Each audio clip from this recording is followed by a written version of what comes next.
ìfẹ́ rẹ, ìfẹ́ rẹ, ó dájú tọ́tí lọ. Mo ní ìfẹ́ rẹ, ìfẹ́ rẹ, ìfẹ́ rẹ, ó dájú tọ́tí lọ. Ìfẹ́ rẹ, oh, ìfẹ́ rẹ, ìfẹ́ rẹ, ó dájú tọ́tí lọ.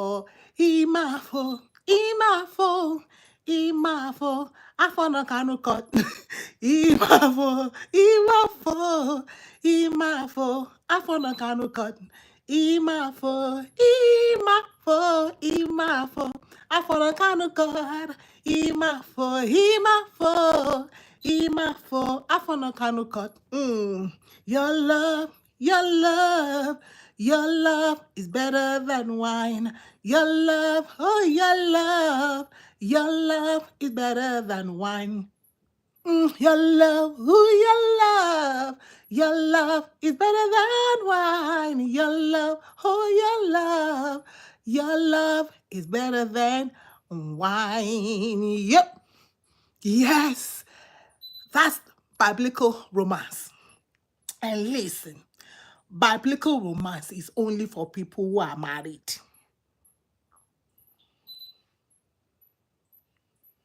How you all doing? How are you all doing? How you all doing today? Trust everybody's doing okay. Well, biblical romance number 3. I was wondering when we're going to come back. And God gave us grace today to come back. And here we are. I trust you guys are having a good weekend already. And just if it seems as if, this weekend, I don't know how it's going to be. Don't worry. Just enjoy whatever life that you have. Take a walk, go to the beach, go to the mall, just walk around. Don't shop and spend your money. There's what they call window shopping. Just take a break. Talk to people on the road. Say hi to a stranger. Say hi to somebody, make a new friend this weekend, and just show love. Give a smile to somebody. Because you really don't know what people are going through. There's a lot going on in the earth right now. This evening, I was just sharing something in Revelation chapter 5 and 6, doing our Bible study. You all got to read the scripture. And you will see how scripture is fulfilled right in our eyes, right before us. And we can see that a lot of people are going through so much. And we cannot but just give a smile. I told myself last night, nobody should go to nobody. If anybody encounters me, it's something I have to try to do, like a goal that I have for the rest of the year. Nobody should leave me angry. Because the scripture says that as much as light in us, right, we should follow peace with all men. And so something happened. I told myself, I have to make it a goal. I have to make it a goal that anybody that encounters me, anybody that sees me, right, should not leave me angry. And the scripture also says that we should not go to bed angry, right? And so I have to also make it a goal, as much as I can, to make sure that I don't let somebody, I guess I cannot stop somebody from going to bed angry, but I can do my part to kind of bring peace to them. So come on, let's go. Song of Solomon. Remember? Song of Solomon. Biblical romance. So let's go to chapter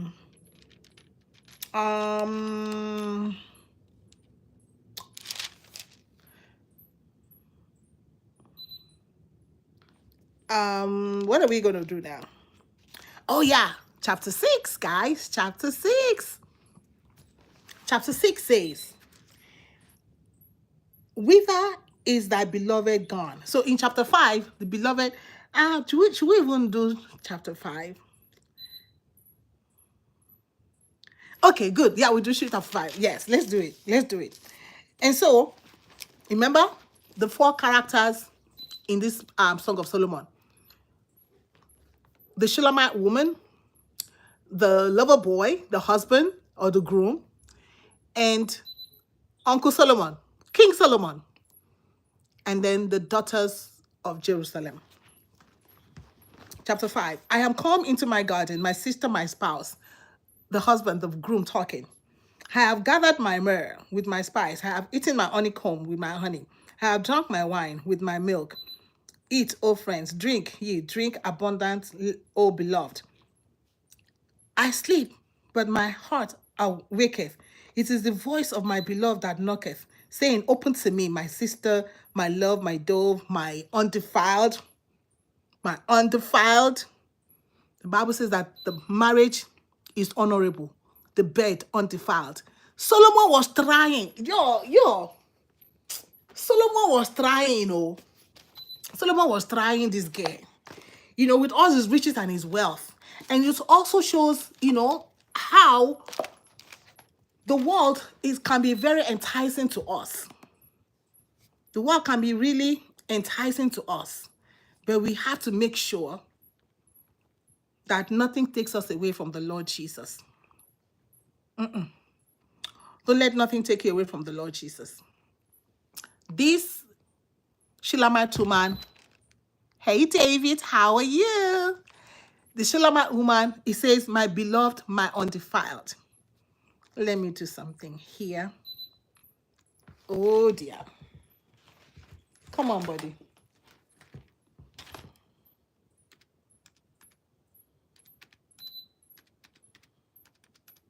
Song of Solo, chapter 5.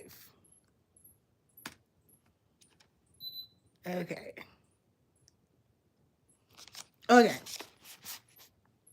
Song of Solo, chapter 5.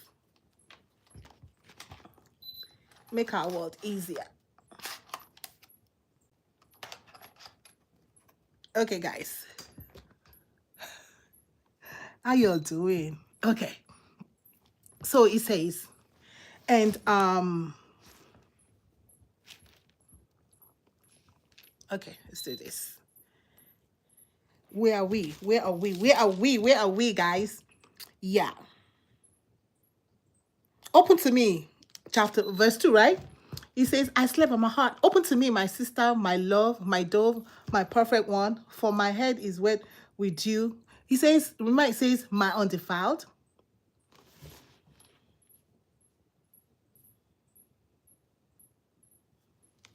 And then she was responding to him. He says, I'll put up my coat, all that good stuff, telling him she was already in bed. You know what that tells us? Hey, Isabella? What that tells us is simply this, that marriage is about sacrifice. Hey, Jose, hola, Coronado, ¿qué pasa? Marriage is about sacrifice. You can say she was like, oh, I'm too tired. Let me tell you my story today. I woke up this morning, made some beans and some sauce, and then I went to work. I came back. I made some beans ball again, and I made pepper soup, and I did laundry, and then I put the laundry away. How are you today? I'm fine. Hola. ¿Cómo está? Yo. So marriage is about sacrifice. Biblical romance. We're talking about marriage is about sacrifice. So when you want to marry biblical way, there is sacrifice that has to take place. You cannot not want to sacrifice. And so here we see her saying, oh, here comes the groom, knocking on the door, open the door. And she's like, oh, I just put my hair. Oh, I put my nightgown ready. Oh, I've cleansed my feet. Oh, I cannot put my feet on the ground no more. Oh, yada, yada, yada. No, you must be ready to sacrifice for that person, for your spouse, for your husband, for your wife. You must be ready to sacrifice, okay? And so that's what we see here. She wasn't ready. She kind of delayed. Yeah, she wasn't ready at that point to sacrifice. And so by the time she woke up, by the time she realized, and that's a beautiful thing, that she actually realized it. And then she said in verse 5, I arose to open to my beloved, and my hands drip with myrrh. The guy cannot wait anymore. The guy left. The beloved left. So we learn from that. Learn to sacrifice. It will not be easy. I'm telling you, I did 3 batches of laundry. 3. Went to work, came back, 3 batches of laundry, cooked before I left, cooked after I came back. They say, will send me. It is called sacrifice. You sacrifice and don't delay. And even when you do delay, at least do it, because that's what she eventually did. She rose up, but by that time the beloved had gone. But listen to this. And then my soul failed me when he spoke. I sought him, but found him not. I called him, but he gave no answer. The watchmen found me, and they went about in the city. They beat me, they bruised me, they took away my veil, those watchmen of the walls. I adjure you, O daughters of Jerusalem. And that could be your conscience. The conscience now saying, oh, you should have cooked that soup. Oh, you should have done that thing. Oh, and that's, your conscience begin to hammer you. Like, if I didn't do that laundry, maybe I'll be rolling on the bed. Oh, you should have done that laundry. Oh, you should have made that bean. So, you should have made that sauce. Oh, you should have done this. So, your conscience are hammering you.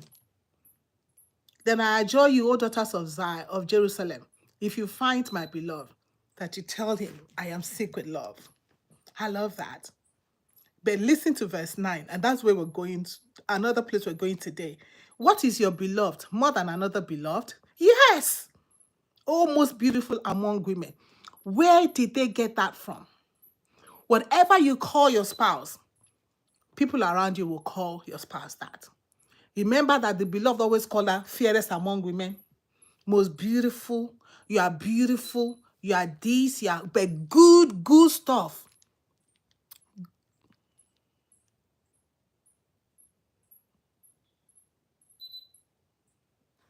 Oh, come on, Jose.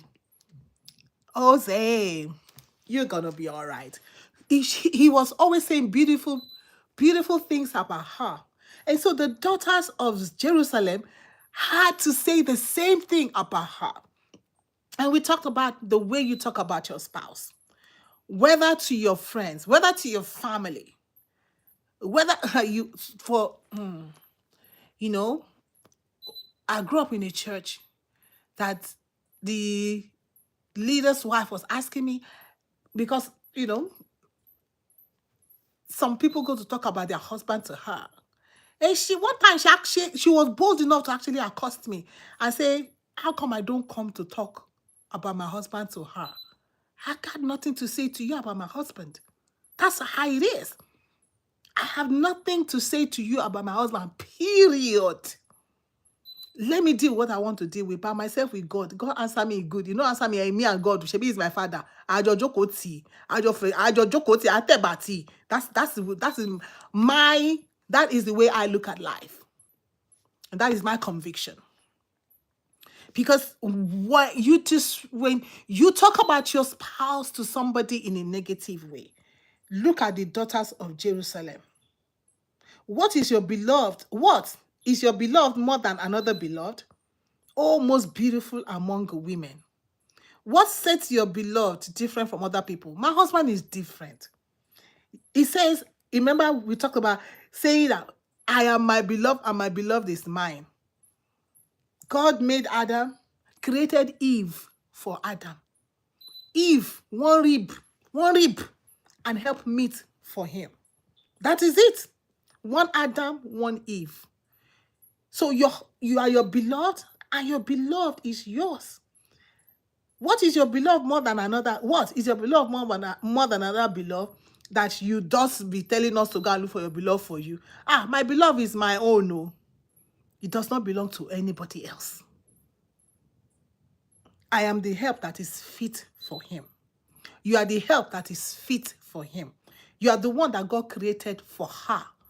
God did not create another one for her. You may miss your road and think that God created somebody else for her because you're looking at her right now. Maybe, when you married her, she was in her 20s, the wife of your youth. Go to Malachi. God has a word for people that do that. The wife of your youth. And now she's in her 60s, 65, 70, and you're not seeing that 25-year-old. You cannot see 25-year-old. Look at yourself. You yourself, are you 25-year-old? And then you begin to feel one kind about her. You talk about her. I call it marital treason. That is treason. When you take your wife before people and talk about her, the people are going to talk about your wife. However you talk about your husband or your wife, whatever you call your husband, that is what they're going to call him for you. Your family going to call him that. Her family or his family going to call you whatever you news you give to your family about your spouses. Here, oh, most beautiful among women, they got that from the beloved. Okay, let's keep on going. My beloved is radiant. Look at the bride is praising her beloved. Oh, and I love this. Listen, y'all. We're gonna slow drag here. You say my beloved is radiant and ruddy, because they were asking her, what is it about this your beloved self? Break it down. Let us go. You want to hear about my beloved? Hold on, jailbreak. Let me tell you. He said my beloved is radiant and ruddy, distinguished among 10,000. His head is the finest gold. His locks are wavy, black as a raven. So now black hair you get, yalla. I love this. His eyes are like doves. So she started from the head, going all the way down. His appearance is verse 15. His appearance, talk about his legs in verse 15. His legs are alabaster columns, means the gazelle, young stag. Talk about his mouth. His mouth is most sweet. He is altogether desirable. That is my beloved. Where did she get that from? Do you know where she got that from?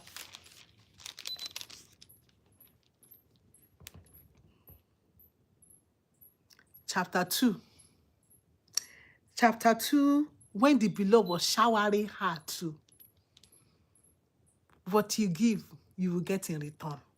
Let me read chapter 2 for you.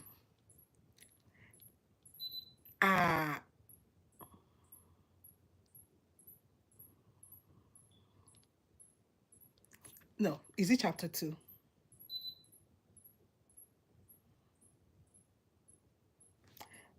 I'm trying to see.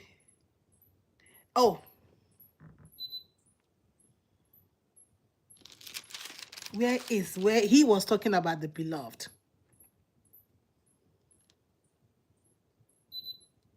Chapter 4. Yes. Chapter 4. Listen to what he says about his beloved. He said, behold, thou art fair. My love, behold, thou art fair. Thou hast dove's eyes. I like it more in this one. I like it better here. I like it better here.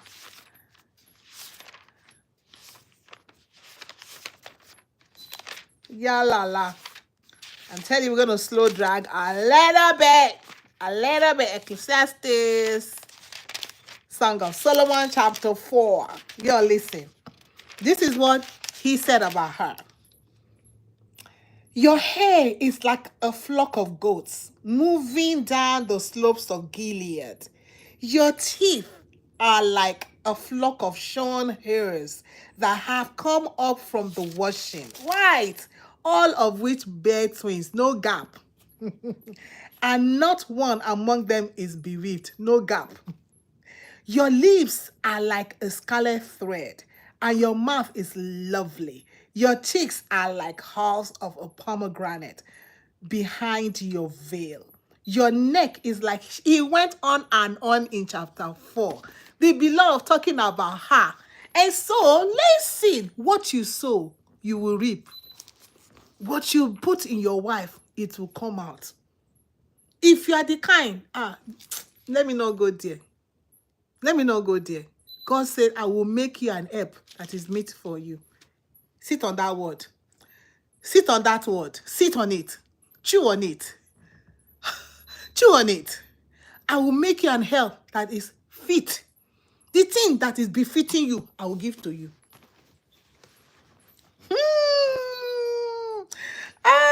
Did somebody get that? Did somebody get that? I will make you an herb Don't say, oh, that woman God gave me. That woman is a troublesome woman. That woman. God gave Adam help that is fit for him. Adam did not obey God's voice. So what do you think Eve was going to do? God knew that, okay, Eve, that is your husband. But look at this, beloved. He went on and on and on, telling her how good she was from the head down. And then she paid it back. She paid it back in chapter 5. She gave it back. She gave it back, guys. She gave it back. Talk about his body, talk about the hair on his head, talk about his teeth, talk about his lips, talk about his mouth, talked about his legs.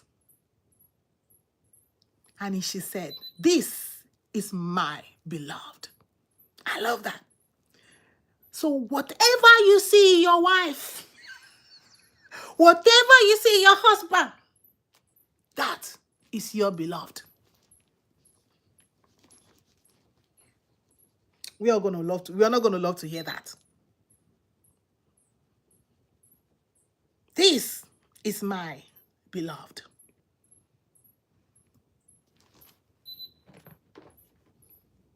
This is my beloved. And this is my friend. You know, some husbands or wives think that it's okay for somebody outside to be your friend and not your spouse. You have misplaced priority.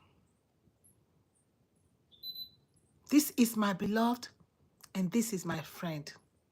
Question to you. Is your spouse your friend? Is your spouse your best friend? Or you have made somebody else outside of your spouse your friend? You tell them your secrets, you talk to them, but you don't talk to your spouse. You don't share your pain, you don't share your struggles with your spouse. You think it's okay for you to take your problems and your struggles and share it with somebody else outside, and you actually call them your friend. But you don't call your wife or your husband your friend. Misplaced priority. Let us learn biblical romance here. He works. He works when your husband is your friend, when your wife is your friend. You cannot be a married man and have a woman outside your marriage as a friend, as your confidant. You cannot be a married man and you cannot be a married woman and have a man outside of your husband as your friend and your confidant or your confidant. I can say confide, not really confide, confidant. Misplaced priority. That will break your home. The word of God is so powerful. The word of God is able to build us up. The word of God is able to build your marriage. He said, "This is my beloved. This is my friend." Oh, people, you need to let people know. Oh, daughters of Jerusalem. Just in case you all did not know. You know, it started, "I am my beloved, and my beloved is mine." Now we step up in that relationship where your husband is not just your beloved, but also your friend. Where your wife is not just your beloved, but also your friend. Somebody was telling me, I said something, I was sharing with somebody, he said, so you're one of when you got married, you dropped everybody. I said, I drop everybody. I drop. Radical for Jesus. My radicalism, oh yeah, radical for Jesus, man. I drop. My beloved is mine and he is my friend. You do your part. Your beloved can decide that he wants to be friends with people outside, but that's okay. You know, the key thing is that you obey the Lord. Jesus told them, "You follow me. Don't worry about every other thing." And how about this one? Jesus said, "You follow me." See, that is what I'm encouraging you today. That you follow the word of God. I don't want you to say, but hey, he doesn't tell me all these beautiful things. That is okay. You follow the word of God. The word of God will walk through. It will come through for you. It's I'm saying it's not worldly romance. Worldly romance is the other side. I'm talking about biblical romance. What is supposed to be obtainable in our marriages that is not. If you go and sit down with a counselor, they're not going to tell you all this. No. They're not going to tell you all this. Because they don't know. They did not create marriage. God created marriage. He has a blueprint. And he's showing us the blueprint in his word. That you start with my beloved is I am my beloved and my beloved is mine. And graduate to this is my beloved. And this is my friend. Oh, daughters of Jesus. In case people you don't know, let them know. Someone's going to bring a spouse to work. I said, I don't bring him here. Let them just know that you are married. Someone can just come to your house. You're married now. They could come to your house before you were unmarried. Now you're married. They just can't pop in your house. You need to let them know. Let them know that your husband is there. She said, oh, really? I said, yes. For me, it's protective. Let them know. Anyway, let us keep going. Let us keep going. Whither has your beloved gone, O fairest among, remember I said, O fairest among women. Where did they get that from? That was what the beloved was calling her. The beloved was calling her that. And so, did they have any choice? No. They also began to call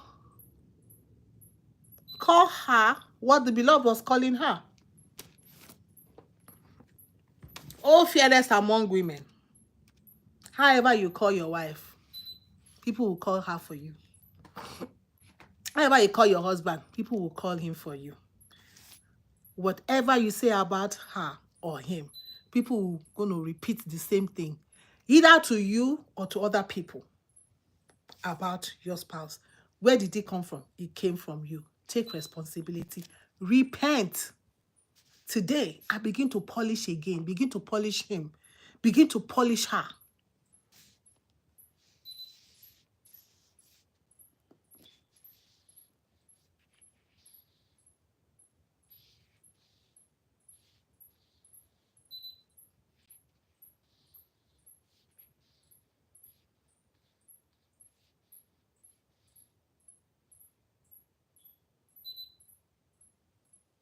Begin to polish her.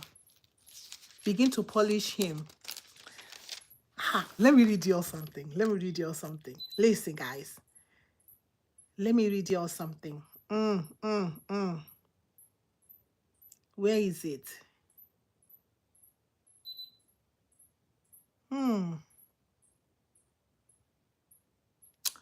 Where is this thing? Oh my God. Yes. Okay. So listen to my beloved. My beloved. He stands radiant, set apart, chosen by God for me. His head is crowned with wisdom from above. I gotta send this to my beloved. His eyes reflect peace like still waters of the spirit. His cheeks carry gentleness. His lips speak life. His arms are strong, a covering and a shield. His body is a temple honoring the Lord. His steps are steady, walking in righteousness. His voice is calm, like a whisper from heaven. This is my beloved, my friend, my blessing from God. Y'all, go and write your own. Go and write your own. Go and write your own. My beloved stands out, radiant, strong, and one of a kind. Yes. Yes, his head speaks wisdom. His eyes calm my soul. His cheeks are gentle. His lips sweet as honey. His arms are strength. His embrace my safety. His body is noble, his steps unshakable. His voice suits me, and his presence gives me peace. This is my beloved. This is my friend. Am I saying that this is like all of this thing is like is there? No, but it is what you want to see. What do you want to see? How do you see it? You can see the glass half full or half empty. The choice is yours. The choice is yours. You don't see your spouse from the negative. See your spouse from the positive. Speak about them in a positive way. Does it mean that the hair is well made? The hair is just, is bam bam hair? No. But you can see the hair, curly dark. The head may be bald. You can see, oh, the hair is, the scalp is smooth like a rock. Rock is smooth, I don't even know. See the positive. Don't see the negative. Most problem that happens because all we see is the negative. Let the positive that your spouse have, let it outweigh the negative. You may even have to write down. And instead of seeing that glass half full, half empty, see it half full. Oh, the glass is almost full. Instead of the glass is half empty. No, see it as almost full. That means there's something in the cup. As long as there's something in the cup, it's different from the cup is empty. Don't see empty cup all the time. That man, that woman is not empty cup. There's something inside of them. There's an image of God. So let's see that. And let's pray for that. And let's believe that. And it will come to pass. Pray about it. Talk to God about it. Talk to God about how radiant he is, how his head is crowned with wisdom. He may not be giving any wisdom. What maybe things that he says or she says is senseless. But he's going to say, I see his head, our head is crowned with wisdom from above. Because it's not the wisdom of man. So when you begin to pray, I see that, I believe it, and talk about it. Talk about when people want to talk negative about your spouse, you talk positive. You cannot join people to talk negative about your spouse. It's not right. It is called marital treason. Guys, sow your own seed. Whatever you sow, you will reap. You saw how the groom sowed his own seed in chapter 4. And when he came to chapter 5, he reaped it. He reaped it. Say something good about your spouse. Say something good about your spouse. Okay? If you have not been doing it before, repent. Does that mean that they will not annoy you? Let me suck my teeth on that one. They will annoy you because they're human beings. You're not living with the angels. You're not living with aliens. You're living with a human being that is full of flaws. So they're going to annoy you. But do not settle on what they are doing that is annoying you. Settle on the God that is inside of them. Settle on what you believe about God, that God can change anybody. There's nobody that is above God or that God cannot change you. There's nobody that God cannot change you. But you have to believe and trust God. You have to look at the positive. Half full, not half empty. There's something in the cup. Until they are 6 feet down the grave, then they are empty. But otherwise, as long as they're living, they got blood in their vein, there's something in them. There's a good. That good is God. That good is God, because when God created man, he made man in his image and in his likeness. So there is that thing in them that will tell them, oh, that thing you're about to say to your husband is wrong. You're about to say to your wife is wrong. There's something, just that sometimes we hear that and we just like, tune it off. We don't want to hear. But in a matter of time, they can always come back. That man can always come back. That woman can always come back. So good, you will reap good. The scripture said that whatsoever a man soweth, that shall he reap. He said, be not deceived. Be not deceived. Be not deceived, guys.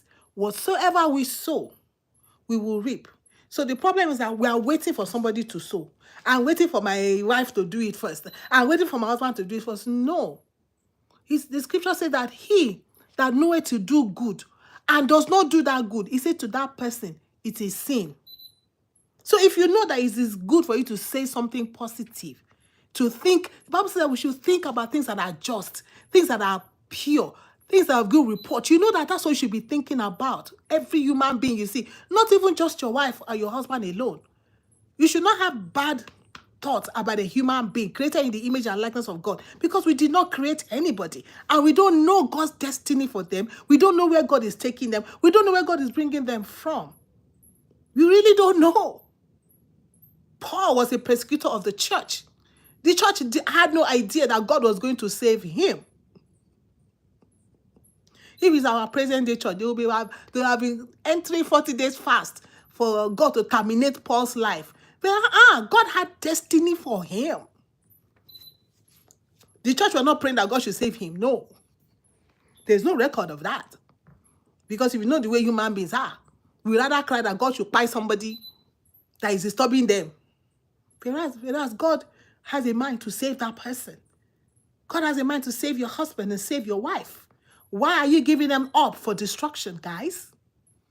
If you are out there, you have given up on your wife or your husband for destruction, shame on you. Shame on us who do that. We can repent today, though, and begin to sow good seeds.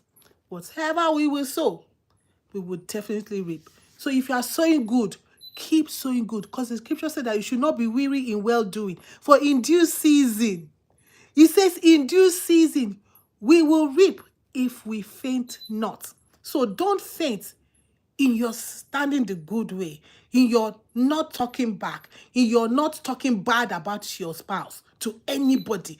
Just hold your ground on that. Say, I will speak good. If I don't have any good to speak, I will not speak bad, period.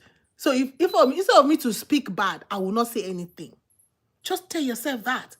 Because whatever you sow, you will reap. It's a matter of time. Harvest time. Seed time and harvest, the scripture say, is sure to come. So let's sow good seed concerning our spouses. And the Lord will bless us. Remember, whatever you call your spouse, the daughters of Jerusalem will call him or her for you.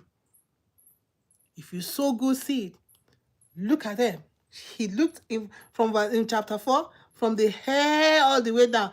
He has something good to say about her. Come and tell me that she was all good. And of course, come and tell me that he was all good. He was a farmer boy, always in the sun. Sun has beaten him, everything, sweat, all that. But she did what? Good from head to toe. Hair black, head to toe. Head to toe your spouse. Good words. The Lord bless you. Thank you for taking time to hang out with us today. And I think we have one more session for biblical romance, just helping us to wake up and make a change our mindset. Scripture said we should renew our mind. And the most important thing is that we should repent, okay? And do good. The Lord bless you.